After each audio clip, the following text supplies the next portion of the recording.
Kasus Hogi Minaya, tersangka kecelakaan yang menewaskan dua pelaku jambret telah diselesaikan lewat keadilan restoratif.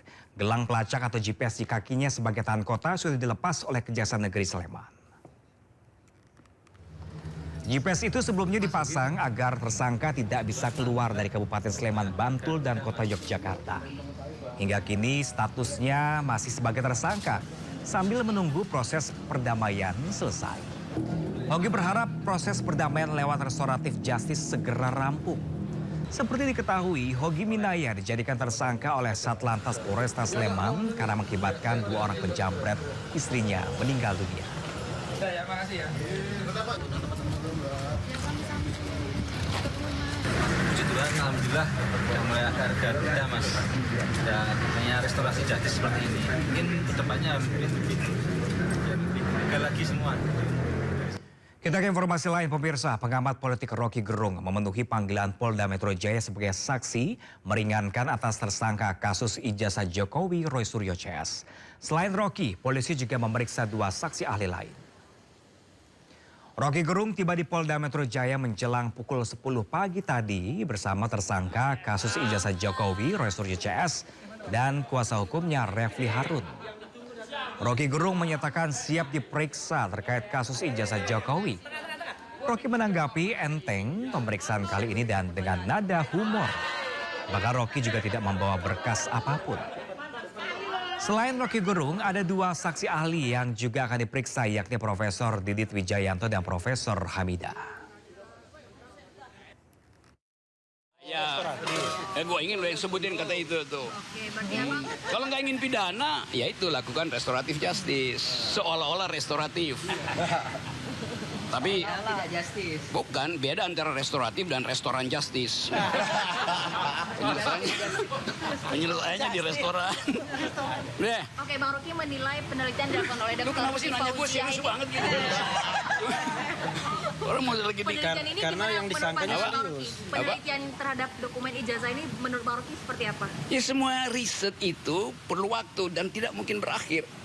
Riset Dr. Tifa, risetnya Rismon, risetnya Roy itu.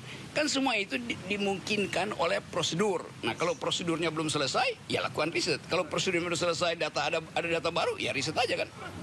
Kan apa susahnya tuh. Jadi di mana pidananya di situ? Karena pidana apa-apa kan. Nah, begitu. Saya mau membela bahwa ijazah itu asli, itu yang saya bela. Namun sampai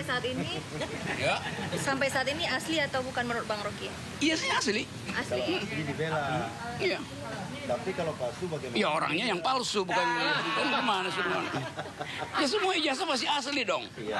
Nah kesalahan kalian itu adalah minta Jokowi nunjukin ijazah aslinya. Salahnya di situ. Minta tunjukin ijazah palsumu. Nah begitu dong caranya. Ya pemirsa, sudah sejauh mana pemeriksaan pengamat politik Rocky Gerung dan dua saksi ahli lain di Polda Metro Jaya Jakarta? Kami sudah terhubung dengan Jessica Winyoto bersama dengan juru kamera di sana pemirsa. Ya, Jessica, seperti apakah pemeriksaan Rocky Gerung? Apakah sudah selesai dilakukan pada siang hari ini?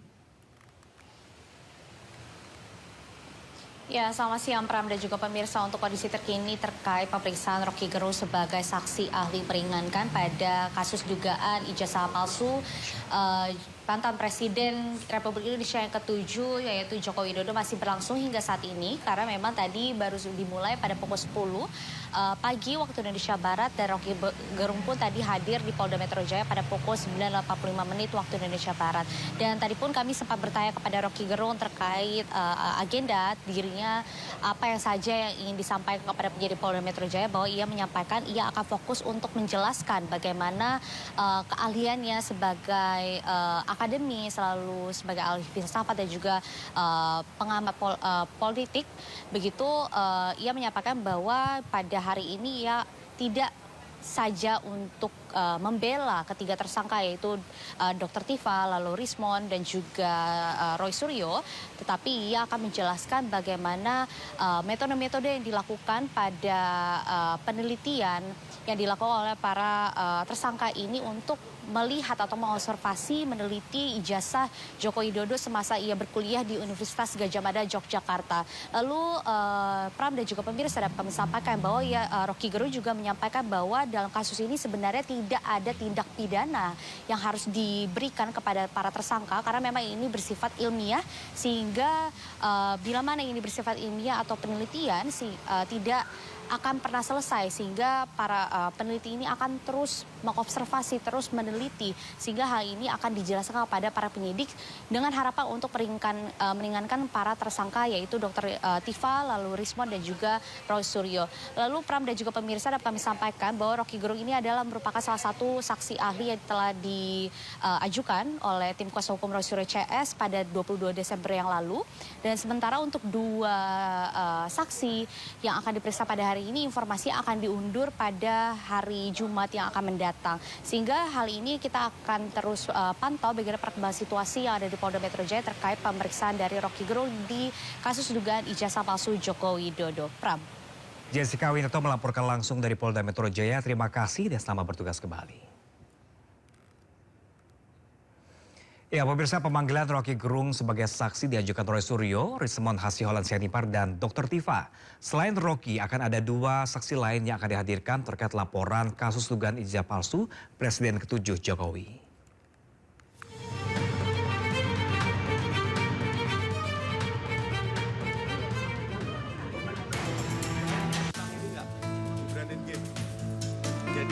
Tim kuasa hukum Roy Suryo CS mulai mengajukan saksi dan ahli meringankan dalam kasus ijazah palsu Presiden ke-7 Joko Widodo.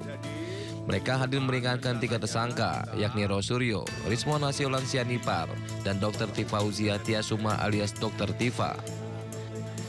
Pengacara Roy Suryo CS Refli Harun mengatakan, berdasarkan undangan seharusnya ada 3 saksi fakta dan 7 ahli yang diminta hadir. Refli juga menyebut sejumlah ahli lain juga akan dipanggil menyusul hingga akhir Januari. Datang hari ini adalah pertama di samping saya Profesor Tono Saksono. Beliau ahli pengukuran geodesi dan nanti akan menjelaskan bahwa apa yang dikerjakan oleh terutama Rismon Sianipar dan Roy Suryo itu adalah sesuatu yang proven, terbukti setelah beliau melakukan hal yang sama berdasarkan keahlian yang beliau miliki. Itu satu. Yang kedua, nanti akan ada juga Profesor Zainal Mutakin, seorang ahli bedah saraf neuroscience ya. Mungkin lebih banyak akan memberikan keterangan ahli untuk Dr. Tifa karena kita tahu Dr. Tifa banyak membuat statement-statement yang didasarkan pada ilmunya, latar belakangnya neuroscience. Dia sebut juga neuroscience, neuropolitika dan lain sebagainya yang insya Allah nanti ada pembenarannya berdasarkan keterangan ahli dari Profesor Zainal Mutakin bahwa ilmu itu memang bisa dipakai untuk menilai perilaku dan lain sebagainya. Dan lebih jelasnya itu ada di buku Jokowi White Paper. Yang ketiga adalah Profesor Henry Subiakto. Profesor Henry Subiakto ini adalah ahli komunikasi yang juga terlibat dalam pembuatan undang-undang ITE, informasi dan transaksi elektronik. Nanti dia akan menjelaskan bahwa pengenaan pasal-pasal undang-undang ITE dengan ancaman hukuman lebih dari 5 tahun itu tidak tepat dan ngawur. Sebelumnya pada Desember 2025, Polda Metro Jaya menunjukkan ijazah milik Joko Widodo ke Roy Suryo CS dalam gelar perkara khusus. Namun Roy Suryo tetap tak bergeming dan drama kasus tudingan ijazah palsu Joko Widodo tetap berlanjut. Di sisi lain, kubu Jokowi berharap keraguan kubu Roy CS hilang, apalagi ijazah Jokowi sudah ditunjukkan. Secara clear sudah dilihat semua ijazahnya dari ijazah SMA dan juga ijazah kuliah S1 Pak Jokowi.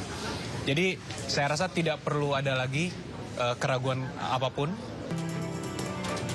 Dalam kasus tudingan ijazah palsu Jokowi, Polda Metro Jaya telah menetapkan 8 orang tersangka. Roy Suryo, Rismon Sianipar, dan Dr. Tifa masuk dalam klaster kedua, sementara klaster pertama terdiri dari 5 orang tersangka lainnya. Tim Liputan iNews melaporkan. Ya, pemirsa, hari ini sidang kasus dugaan korupsi tata kelola minyak mentah menghadirkan Basuki Cahayapurnama atau Ahok sebagai saksi. Ya, pemirsa, Ahok tiba di Tipikor sekitar jam 9 pagi dan begitu tiba, Ahok langsung masuk ke ruang sidang. Rencananya Ahok menjadi saksi kasus dugaan korupsi dengan terdakwa anak Riza Khalid, Kerry Adriano Riza. Ahok akan bersaksi dalam kapasitasnya sebagai Komisaris Utama Pertamina pada tahun 2019 hingga 2024. Ada di HP ya, Pak? Di Google Drive. Oke, siap. Makasih, Pak. Ya pemirsa, untuk mengetahui jalannya sidang pemirsa, sudah rekan kami Yasmin Atania langsung dari Pengadilan Tipikor Jakarta Pusat. Ya Yasmin, apa saja disampaikan Ahok dalam sidang kasus dugaan korupsi tata kelola minyak mentah hari ini? Baik, selamat siang Pram dan juga pemirsa. Saat ini masih berlangsung sidang yang beragendakan ataupun terkait dengan dugaan korupsi tata kelola minyak mentah periode 2018 hingga 2023 dengan saksi yang dihadirkan Basuki Cahayapurnama alias Ahok yang menjabat sebagai Komisaris Utama PT Pertamina periode 2019 hingga 2024. Adapun tadi sejumlah keterangan yang disampaikan oleh Ahok terkait dengan pengawasan, fungsi pengawasan yang ditanyakan oleh jaksa. Ahok menegaskan bahwa selama ia menjabat sebagai Komisaris Utama PT Pertamina, ia menjalankan fungsi pengawasan secara ketat. Kemudian juga ia menyebut telah menerapkan program optimalisasi biaya, meliputi efisiensi anggaran, kemudian pemangkasan biaya yang dinilai tidak perlu, serta upaya peningkatan pendapatan perusahaan. Bahkan tadi Ahok mengklaim bahwasanya pada saat masa jabatannya tengah berlangsung, Pertamina justru mencatat keuntungan terbesar sepanjang sejarah. Adapun terkait dengan sidang ini masih digelar di ruang sidang utama di Pengadilan Tipikor ini dan juga sejumlah terdakwa dihadirkan. Tadi salah satunya adalah terkait anak dari Riza Khalid, yang mana Kerry Adrianto Riza ini ada sejumlah kasus yang disorot. Tadi kami sempat juga mencoba bertanya namun tetap tidak mendapatkan jawaban begitu ya pada saat sebelum sidang dimulai. Namun terkait dengan kerugian negara ditaksir mencapai sekitar 280 triliun rupiah. Kita akan menantikan secara bersama-sama keterangan dari Basuki Cahayapurnama usai sidang ini digelar. Pram. Baik, Yasmin Atania melaporkan langsung dari Pengadilan Tipikor Jakarta. Terima kasih dan selamat bertugas kembali. Ya pemirsa, mobil wali kota di Filipina diroket kelompok bersenjata. Sindos yang akan segera kembali sesaat lagi.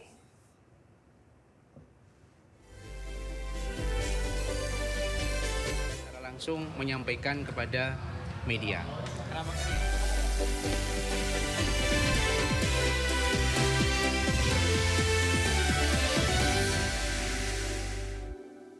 Masuk bagi Amerika Serikat untuk kepentingan yang lebih besar.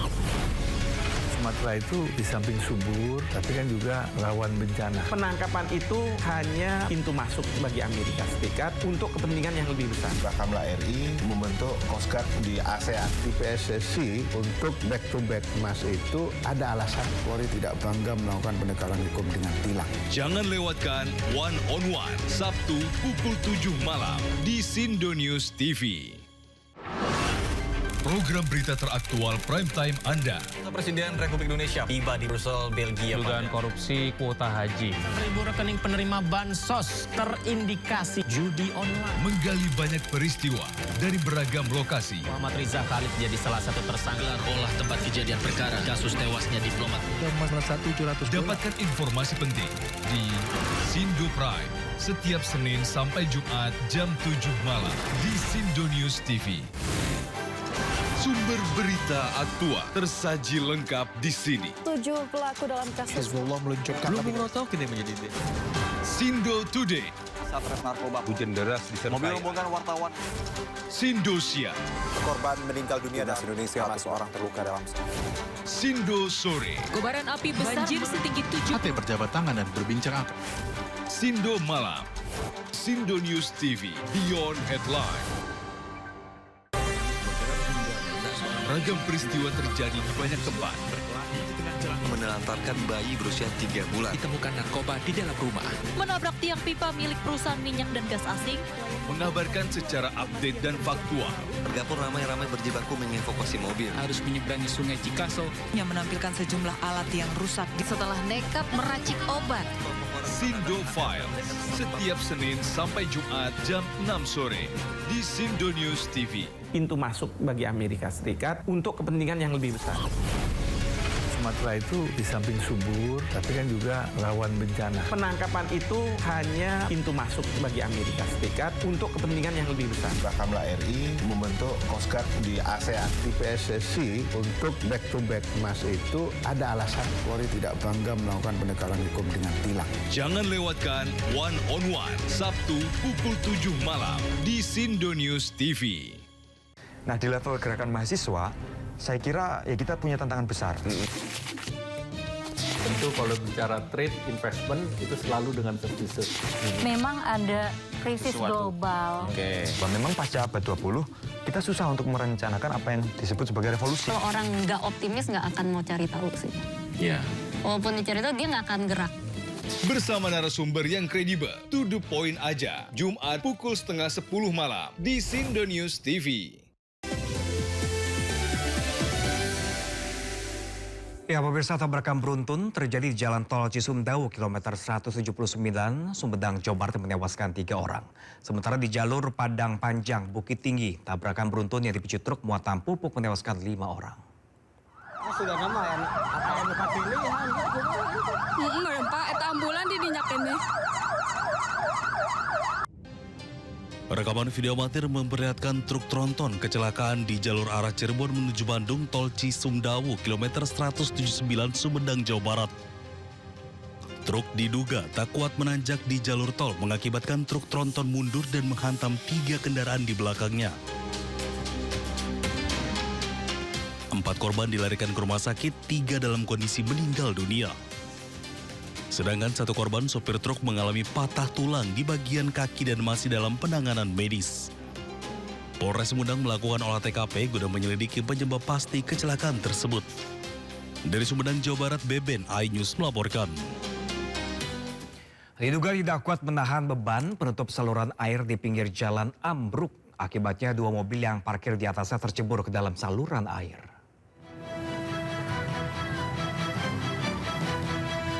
Dua mobil yang tengah terparkir di atas penutup saluran air di kawasan Arif Rahman Hakim, Surabaya terperosok ke dalam saluran air. Diduga mobil terperosok akibat penutup saluran air ambruk tidak kuat menahan beban mobil terparkir.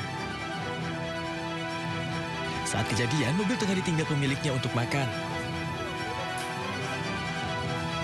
Petugas penyelamat dari Dinas Pemadam Kebakaran dan Penyelamatan Kota Surabaya langsung turun ke lokasi untuk memindahkan mobil dari dalam saluran air. Dari Surabaya, Jawa Timur, Yuda Prawira, iNews melaporkan. Sementara itu, pemirsa, 90 warga negara Indonesia yang bekerja di sektor online scam di Myanmar berhasil dipulangkan. Mayoritas pekerja migran Indonesia yang diamankan otoritas Myanmar ini sengaja bekerja di online scamming.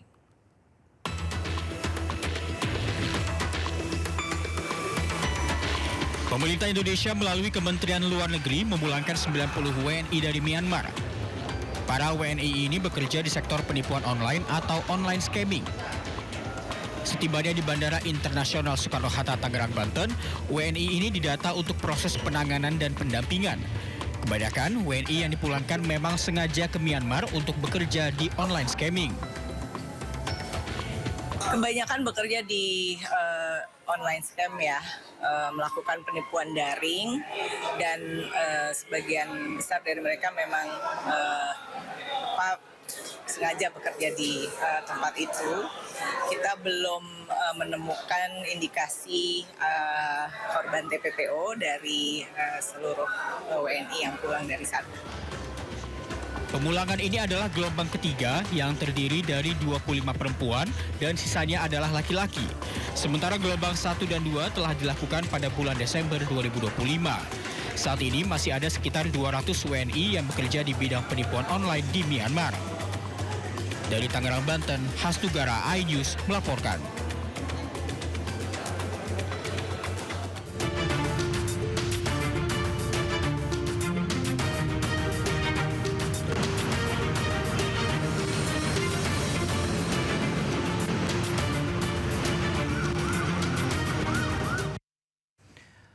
Iya, dan pemirsa, saatnya kita simak pantauan arus lalu lintas siang ini. Kami telah terhubung dengan Brigadir Treslinda dari NTMC Polri yang kini berada di kawasan Pancoran, Jakarta Selatan.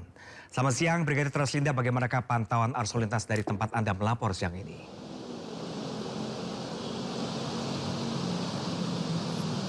Ya baik, terima kasih Bram dan selamat siang pemirsa. Kami akan menunjukkan secara real time kondisi arus lalu lintas terkini dari kawasan Pancoran dibantu juru kamera Irfan Syah. Dan sampai saat ini arus lalu lintas di kawasan ini masih terbilang relatif lancar. Saat yang Anda saksikan kendaraan dari arah Tebet yang baru saja lepas dari antrian traffic light, di mana memang dominasi kendaraan roda 4 dan juga kendaraan roda 2 untuk arus lalu lintas yang akan lurus mengarah ke arah Pasar Minggu saat ini dalam keadaan relatif lancar. Kemudian kendaraan dari arah Pasar Minggu ataupun Kalibata yang akan lurus mengarah ke arah Saharjo mengalami antrian di belakang traffic light, dan memang antrian di traffic light ini tidak terlalu ramai. Tentunya pada aktivitas siang ini kawasan Pancoran dalam keadaan relatif lancar. Meskipun lalu lintas lancar, kami harapkan Anda tetap menjaga batas kecepatan dan juga jaga jarak aman kendaraan Anda mengingat banyak aktivitas masyarakat di kawasan ini. Sementara untuk arus lalu lintas dari arah Kuningan yang akan mengarah ke arah Cawang saat ini dalam keadaan ramai dan lancar dengan dominasi kendaraan minibus. Kemudian kami juga menginformasikan kepada pemirsa yang akan beraktivitas untuk memastikan kelengkapan kendaraan. Pastinya kendaraan Anda dalam keadaan layak jalan, kemudian Anda juga dalam keadaan sehat. Kemudian bagi Anda kami sarankan untuk dapat melakukan pelaporan pada kantor Samsat terkait dengan perubahan bentuk kendaraan ataupun ganti warna. Hal ini berkaitan dengan mempermudah forensik polisian dalam menangani kasus laka lantas maupun dalam hal menindaklanjuti tindak pidana yang melibatkan kendaraan. Tentunya kami sangat berharap Anda dapat melakukan hal ini, yaitu pada saat perubahan kendaraan, baik perubahan bentuk maupun perubahan warna. Kemudian bagi Anda yang akan mengupdate informasi-informasi seputar arus lalu lintas terkini, kami siap melayani di 1500669 ataupun melalui SMS Center di 9119. Demikian Brigadir Treslinda melaporkan, kembali ke Pram di studio. Silakan. Baik, terima kasih Brigadir Treslinda atas laporan Anda. Selamat bertugas kembali dan salam presisi.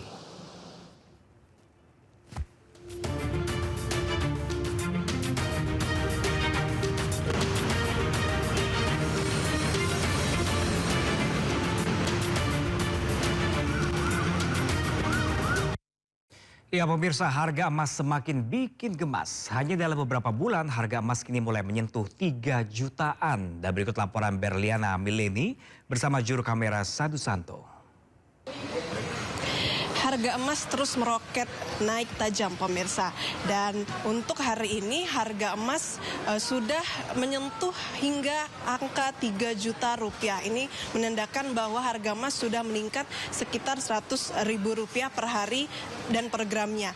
Nah, untuk peningkatan harga emas ini tidak dapat dipungkiri pemirsa, memang ada pengaruh dari melemahnya kondisi keuangan global dan juga masalah di geopolitik saat ini. Nah, untuk mengetahui lebih jelasnya dan lebih rincinya untuk harga emas hari ini, saya akan berbincang dengan salah satu pedagang emas yang ada di Pasar Pusat Emas Cikini. Selamat pagi Mbak Fadila. Mbak Fadila, bisa dijelaskan kembali untuk harga logam mulia hari ini untuk UBS dan juga untuk Antam? Kalau untuk logam mulia, kalau kakaknya beli itu sekitar 3.400.000, kalau kak jual tuh sekitar 2.900.000-an. Nah, kalau untuk UBS tuh kalau kak beli sekarang 2.950.000 kalau untuk 1 gram ya kak ya. Kalau kak jual sekitar 2.700.000-an gitu. Berarti kalau untuk dibandingkan hari kemarin ini berarti peningkatannya sekitar berapa rupiah Mbak? Sekitar 200.000-an sih kak, dari seminggu yang lalu ya kak ya, 200.000-an gitu.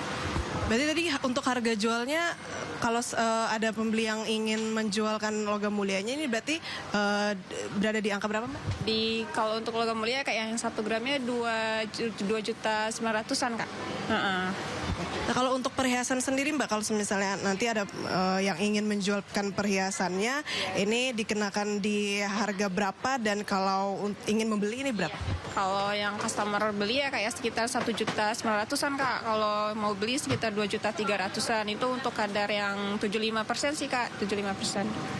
Nah, dengan peningkatan harga untuk hari ini, kebanyakan mayoritas dari pengunjung ini datang untuk menjual kah atau untuk membeli, Pak?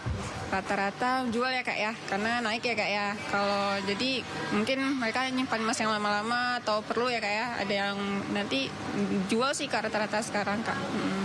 Nah, ini kalau dibandingkan dengan masa-masa sebelumnya ketika harga emas masih stabil begitu, tidak terlalu naik tajam begitu ya. Dan hari ini kalau dari Kakak sebagai pedagang emas merasakan ada dampak yang terasa sekali nggak? Iya sih Kak, karena biasanya customer banyak yang beli ya Kak ya, ada banyak barang keluar gitu. Tapi sekarang udah banyak yang jual sih Kak, banyak barang masuk gitu, itu sih. Sepi nggak Kak kalau di masa sekarang? Kalau sekarang ya Kak ya rata-rata sepi sih Kak, tapi ada juga yang jual gitu. Jadi kalau untuk beli jarang begitu ya? Ya, udah jarang sih Kak sekarang. Siap, terima kasih banyak Mbak Fadila atas waktunya. Nah, pemirsa, kalau dapat saya simpulkan memang untuk harga logam mulia, untuk harga beli ini dibanderol di Rp3.400.000 dan kalau memang pemirsa ingin menjual logam mulianya ini per gramnya dikenakan di harga Rp2.850.000. Dan kalau untuk perhiasan ini memang berbeda pemirsa, kalau dengan kadar 75% pemirsa dapat menjual di harga sekitar 2.500.000 dan kalau memang menjual masih di sekitar 2 juta.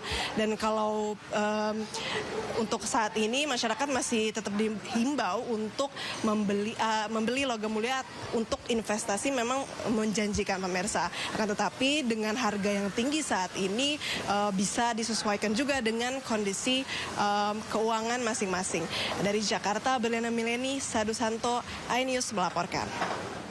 Kita ke informasi lain pemirsa, materi taktikal floor game Armusna diberikan kepada calon petugas haji PPIH Arab Saudi 2026. Diharapkan calon petugas haji dapat memahami peran serta tugasnya saat puncak haji nanti.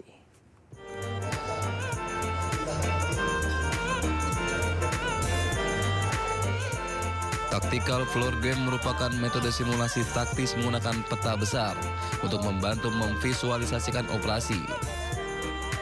Pelatihan ini untuk menyiapkan calon petugas haji untuk menghadapi puncak haji Armusna. Dalam TFG ini disimulasikan mulai dari mekanisme pergerakan petugas, pendorongan jemaah serta hal-hal penting yang perlu diperhatikan oleh petugas di wilayah Arafah, Musdalifah, dan Mina. Gambaran bagi para petugas haji, baik itu di dalam market, mungkin nanti di dalam pelaksanaan gladi poskonya. Tugas-tugas itu yang akan berfungsi di situ. Di samping di sini di TFG ini akan dijelaskan atau diterima sama mereka, sama petugas haji itu bagaimana sih bermainnya simulasi pendorongan petugas, pendorongan jemaah dan lain sebagainya. Dengan memahami materi-materi tactical floor game, diharapkan para petugas haji dapat melakukan tugasnya dengan baik, aman, dan lancar. Dari Jakarta, Eti Juwitasari, iNews melaporkan.